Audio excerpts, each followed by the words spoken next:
Okay, go. Alex Brando here, and I'd like to talk about the stimulant trap.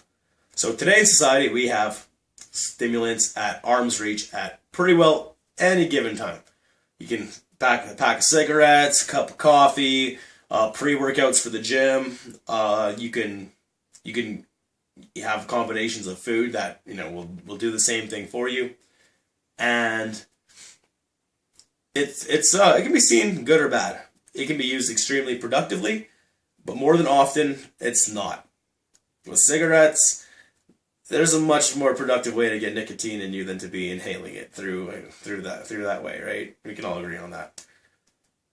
So, I would like to describe to you what happens through a parable. It's a little easier to understand than to getting all technical and telling you about brain chemicals and what shifts this there and what shifts that there and what actually goes down on that level. So, what I have here is the sponge parable. Every night when you go to sleep, you are in a dish. And then when you get up, you rise out of there, and then you go throughout your day, and the sponge gets a little dry as it goes throughout the day, and then you go back to the dish at night, and then you recharge.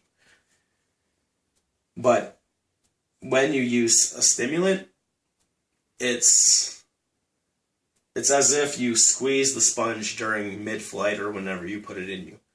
And the sponge normally soaks up a certain amount of liquid every night, and then it gives out a certain amount in the next day, right?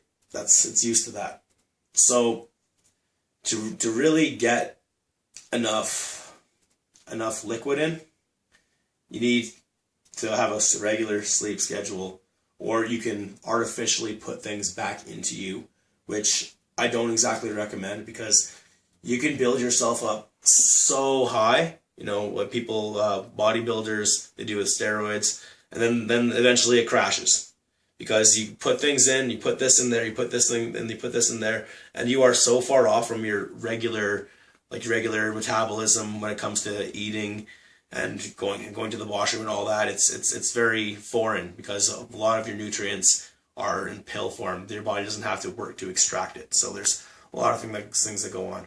So when you use stimulants and you don't have, say, 3 days to recover after you use them, then eventually it looks like this. So day one,